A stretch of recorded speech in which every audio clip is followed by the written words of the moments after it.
आप देख रहे हैं न्यूज़ 7 हिंदी। राष्ट्र प्रथम। अयोध्या में राम मंदिर ट्रस्ट को लेकर जारी विवाद के बीच संत समाज ने प्रेस वार्ता कर अपना पक्ष रखा। संतों ने ट्रस्ट के महासचिव चंपत राय पर लगे आरोपों को बेबुनियाद बताते हुए उनका बचाव किया।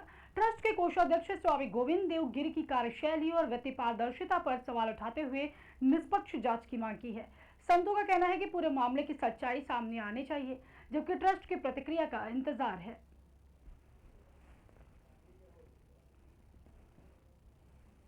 लेकिन सपोर्ट करिए, हम आपको यहाँ बुलाए सम्मान पूर्वक। मैंने आपको निमंत्रित किया, आप आइए, और आपको बुलाने के बाद हम आपका अपमान करें, आपको हम अपशब्दों का प्रयोग करें, इसमें आप दोषी है कि मैं दोषी हूँ? आज जो बैठक, इसका कोई जवाब नहीं ना। इसका इसलिए मैं बता रहा हूँ, टिन्नू यादव चंपत राय जी के साथ विश्वासघात किए। अगर उन्होंने चोरी की है, एसआईटी की रिपोर्ट आ रही, जांच हो रही है, तो टिन्नू यादव ने विश्वासघात किया है। पहले भी बैंक वालों ने चंपत राय जी को अवगत कराया था, ऐसे लोग को आप बताइए चंपत राय जी के क्यों नहीं, जब इंगित कराया गया था तो चंपत राय जी थाने तक गए थे, और आप सब लोगों को मालूम है, आप लोग उससे अछूते नहीं हैं। आपको भी मालूम है कि चंपत राय FIR दर्ज कराने गए थे, और किसके कहने पर वापस आए ये भी आपको मालूम है। तो आप क्यों नहीं ये बात उठाते हैं? अरे भाई, वही बात तो भैया मैं क्या बात करते हो यार, पत्रकारिता करते हो, उसके बाद ऐसी बात बोलो। कैसे नहीं गए? थाने से वापस आए चंपत राय जी, उनको बुलाया गया है। अरे यार, जब उनको FIR दर्ज ही नहीं कराने दी, पुलिस कार्रवाई कैसे करेगी? लोगों ने मना कर दिया, उन्हीं ट्रस्टियों में से किसी ने मना कर दिया फोन करके। अभी मांग ये है कि चंपत राय जी के ही विपरीत जो कार्य हो रहा है वही दोषी है। क्या इतने बड़े राम जन्मभूमि परिसर में एक व्यक्ति के दोषी हो जाने से सारा कांड हो गया? अगर वह दोषी थे, और सारे ट्रस्टी कहाँ थे? कोषाध्यक्ष महोदय कहाँ थे? और साले जो मुख्य उसके ट्रस्टी वो कहाँ थे? यहाँ जिला प्रशासन का डीएम क्या कर रहा था? अगर ये बात सामने आए, जिला प्रशासन क्या कर रहा था? यहाँ RMO थे, CCTV की रखवाली उनके पास थी, वो देखते थे। अगर CCTV में बात आई तो RMO क्या कर रहे थे? अर्जुन देव का क्या काम था? किस लिए सरकार ने रखा था? ये सब बातें गलत है, एक व्यक्ति को बदनाम करना। केवल एक व्यक्ति के लिए समाज इकट्ठा हो रहा है या? हमारी मांग है कि राम जन्मभूमि में जितने दोषी हैं उन सबको पकड़ा जाए और उनके विरुद्ध कार्रवाई की जाए। लेकिन एक ही व्यक्ति को टारगेट करके आप बार बार उन्हीं को टारगेट, गलत है। ये तो अपनी बकौती कर रहे हैं, और ये बात जान लीजिए, बहुत बड़ा षड्यंत्र है। ये छोटा मोटा षड्यंत्र नहीं है। उनको फंसा करके सारा ठीकरा उनके सर पर फोड़ करके सबको बरी कर दो, ये चल रहा है इसमें। अच्छा महाराज जी, अगर ये निर्दोष नहीं साबित हो तो उनके ऊपर कार्रवाई हो। संत समाज क्या करेगा? बिल्कुल उनके विरोध में आएगा संत समाज। अगर मैंने कहा ना, स्वयं मुख्यमंत्री संत है भैया, वो तो महंत है। मेरा कहने का मतलब ये है, चंपत राय जी का इस्तीफा स्वीकार कर लेता है, उसके बाद संत समाज क्या करेगा? और इस्तीफा स्वीकार कर लेगा? जब वो इस्तीफा दे ही नहीं रहे, ट्रस्ट कैसे स्वीकार कर लेगा? जब हम इस्तीफा देंगे तब न स्वीकार करोगे?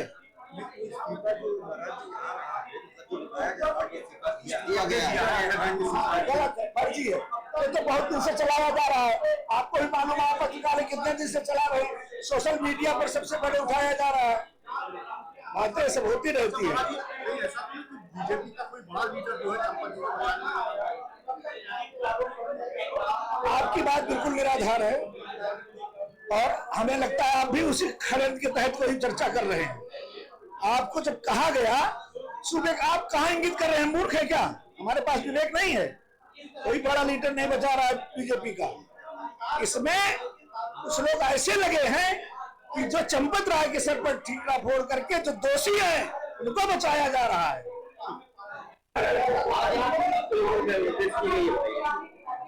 आज ये जो चल रहा है इस समय, जो राम जन्मभूमि आंदोलन से जुड़ा हुआ, राम जन्मभूमि चढ़ावे से जुड़ा हुआ जो धन किस तरह से जो आज लूटपाट के रूप में जो चल रहा है, उसी पे लेकर के चल रहा है। दोष और निर्दोष मूल रूप है जो विषय है, दोष और निर्दोष। तो वास्तव में किसी को भी हम आरोपित नहीं कर सकते हैं, हमारा अधिकार नहीं है किसी को। चूंकि जांच एजेंसियां लगी हुई है, एसआईटी की जांच है और भी तमाम केंद्र सरकार का यह विषय है। राज्य सरकार अपनी एजेंसियां लगा करके और जांच करवा रही है। तो जब तक जांच के दायरे में आकर के जांच जब तक साक्ष्य ना कर दे तब तक हम किसी के ऊपर आरोप और प्रत्यारोप ना लगाएं। और इन बिंदुओं पर ही ये बैठक की गई, आहूत की गई है राम कचहरी में, चार धाम राम कचहरी में बैठक आहूत की गई है। और जिसपे मेरा कहना है कि चाहे कोई भी व्यक्ति हो जो दोषी होगा, निश्चित रूप से उत्तर प्रदेश सरकार ने यह घोषित किया है, यह अयोध्या की पावन धरा से एक स्वर में कहा है कि जो दोषी होगा कोई बचेगा नहीं। तो हमें उन एजेंसियों के आने, जांच की रिपोर्ट आने तक प्रतीक्षा करना चाहिए और किसी पर भी इस तरह के दोष प्रत्यारोप नहीं लगाना चाहिए। कोई कह रहा है कि 980 बार, क्या किसी के पास साक्ष्य है? कोई ये दिखा पाएगा कि हमारे पास ये रिपोर्ट है? यदि रिपोर्ट है तो दिखाए कि मैंने रिपोर्ट निकाल रखा है। तो इस तरह के आरोप जो आ रहा है सामाजिक रूप से ये गलत है। किसी को इस तरह बदनाम मत करो, बदनाम करो। जांच की जब एजेंसियां आ गई, जांच के दायरे में आ गया, उत्तर प्रदेश सरकार जांच करा रही है, केंद्र सरकार जांच करा रही है और जो दोषी होगा वो दंडित किया जाएगा। लेकिन इस तरह से किसी का सामाजिक हनन हमें करने का अधिकार नहीं है। वो ये प्रतीक्षा कर रहे हैं चंपत जी का न आने का। मतलब देखिए, उन्होंने ये चंपत जी का न आने का, जो मैं समझ पा रहा हूँ, मेरा व्यक्तिगत विषय, न आने का मूल विषय ये है कि जो उनको पर ऐसा सामाजिक रूप से जो आदमी नहीं अपना पक्ष अवश्य रखेंगे, मीडिया के सामने भी आएंगे, बयान भी नहीं, बिल्कुल उन्होंने देखिए मीडिया के सामने भी अपना पक्ष भी रखेंगे, सामने भी आएंगे, मीडिया के सामने भी आएंगे।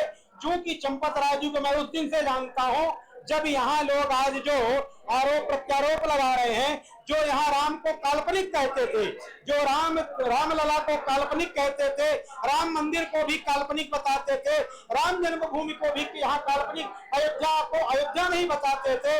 यदि ये सरजू नहीं होती तो आज ये साक्ष्य नहीं कर पाते। आज उसी का परिणाम रहा। तो वास्तव में यदि उसमें संघर्ष करने वाला व्यक्ति है तो चंपत राय जैसे व्यक्तियों ने संघर्ष किया और संतों के सन्निधि में रहकर, संतों के बीच में रह करके उन्होंने वह संघर्ष को धार करके और आज मुकदमा को इतना बड़ा फैसला ला करके और 500 वर्ष के कलंक को मिटाने का काम अशोक सिंघल जी के साथ, पूज्य वामदेव जी के साथ, पूज्य वेदांती जी के साथ, परमहंस जी के साथ, ऐसे पूज्य संतों के सन्निधि में रह करके और उन्होंने काम किया है। और जो काम किया है वो काम करने वाला बोलता नहीं है। वो जब बोलेगा तो निश्चित रूप से सब कुछ दूध का दूध और पानी का पानी होगा, इसे कोई रोक नहीं सकता। लेकिन एक दिन उनका अवश्य केवल जांच की एजेंसियां रिपोर्ट सौंप दे, इसके बाद चंपत राय जी का बयान भी आएगा और वे साक्ष्य भी प्रस्तुत करेंगे, इसे कोई रोक नहीं पाएगा। आज का जो बैठक है, जिस तरह से अयोध्या की गरिमा पर, अयोध्या की महिमा पर, हमारे सनातनियों के आस्था पे जिस तरह से कुठाराघात हो रहा है, सनातनियों के अंदर भ्रामकता फैलाया जा रहा है, सनातन धर्म को धूमिल करने का जो साजिश रचा जा रहा है उन विधर्मियों के द्वारा, उन देशद्रोहियों के द्वारा, उन दुराचारियों के द्वारा, उन सनातन विरोधियों के द्वारा, इसके लेकर के संत समाज ने बैठक आहूत किया है और अपने हिंदू जनमानस से निवेदन करने का काम किया है, धैर्य धारण करने का काम करिए, किसी भी सोशल मीडिया पर अफवाहों में न पड़िए। हमारे सनातनियों की आस्था का विषय है और जो सामने सोशल मीडिया पे राम जी के चढ़ावा को लेकर के जो अनियमितताएं, जो भी दोषी पाए गए हैं उनके ऊपर एसआईटी ने जांच कर रही है, कार्रवाई कर रही है। लेकिन जिनका इसके लिए योगदान है, 5 दशकों से जिनकी त्याग है, जिनकी तपस्या है, जिनकी समर्पण है, उसके निष्ठा पे प्रश्न चिन्ह खड़ा करना ये दुर्भाग्यपूर्ण है। हो सकता है कोई अनियमितताएं हुई हो, उन अनियमितताओं को दुरुस्तीकरण होता है, त्रुटिकरण की दुरुस्तीकरण होता है, लेकिन उसके किए गए कृत्यों को धूमिल नहीं किया जा सकता है। व्यक्तिगत तौर पर जो चंपत राय जी के ऊपर आरोप लगाया जा रहा है, चंपत राय जी निष्कलंक है, निष्पाप है, उनकी पूरी जीवन जो है राम मंदिर के प्रति समर्पित है, सनातन के प्रति समर्पित है, सनातनियों के आस्था के प्रति समर्पित है। उनके 1 रुपये उनके खाते में नहीं है। उनकी जीवन इतनी सादगी जीवन है, इतनी सादगी जीवन है जिसको वाणी से नहीं कहा जा सकता है। इसलिए उनके ऊपर जो आरोप लगाया जा रहा है वो निराधार है। एसआईटी जांच कर रही है, जांच के बाद आरोप सिद्ध होने के बाद ही किसी को दोष ठहराया जाएगा।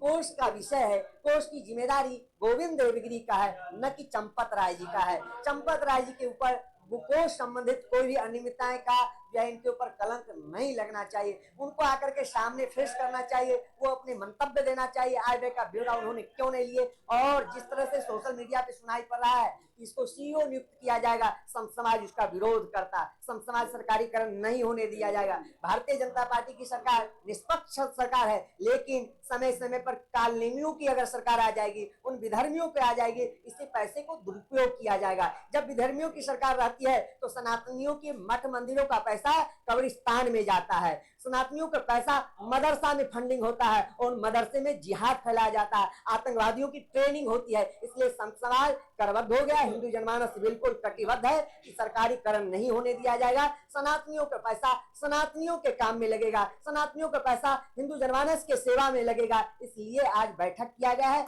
जांच कर रही है, जांच के बाद दूध का दूध पानी का पानी हो जाएगा, लेकिन सरकारीकरण नहीं होने दिया जाएगा। जो गोपाल राव हैं उनकी जिम्मेदारी बनता है, कोई ऐसे लोग आकर के सनातन को धूमिल करने का काम करेंगे तो संत समाज इसको बर्दाश्त नहीं करेगा। एसआईटी पे विश्वास करना चाहिए, किसी भ्रामकता पे नहीं पड़ना चाहिए।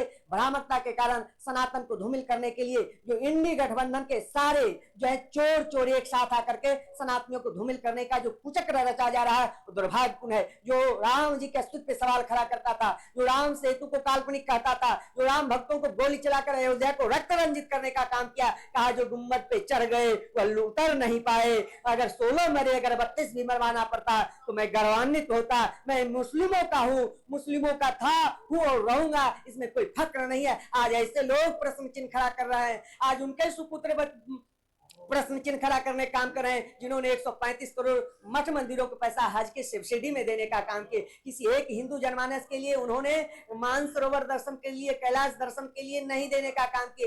एक मठ मंदिरों का जीर्णोद्धार करने का काम नहीं किए, एक हिंदू वन बेटियों के विवाह इत्यादि में खर्च करने का काम नहीं किए। लेकिन इफ्तार पार्टी में जाते हैं, माफियाओं के कब्र पे चादर चढ़ाते हैं, रामलला का दर्शन नहीं कर पाते हैं, रामलला का दर्शन करने नहीं आते। लेकिन प्रश्न चिन्ह खड़ा करेंगे तो पीड़ा होगा सनातनियों को, संत समाज को। इसलिए संत समाज प्रमुखर हो चुका है और अपने हिंदू जनमानस से निवेदन करता है, तटस्थ हो जाइए इन विद्रोहियों के खिलाफ, इन देशद्रोहियों के खिलाफ, इन राष्ट्रद्रोहियों के खिलाफ, जो आतंकवादियों को अपने जो है पर्सनल जहाज से ले जाकर के सरकारी पैसे से उसको जो है सुरक्षा प्रदान करने का काम करता है। रात्रि में जो है कोर्ट खुलवा करके उसको जो है सुरक्षा प्रदान करता है, उसको जो है अन्यायों को भी जो है उससे मुक्त करने का काम करता है। ऐसे विद्रोहियों के खिलाफ सनातनियों को, हिंदू जनमानस को तटस्थ हो जाना चाहिए, अपने सनातन की रक्षा। चुने हुए इंग्रेडिएंट्स और फाइनेस्ट ग्रेडिंग से बनते हैं लाजवाब टेस्टी मसाले, राजेश मसाले।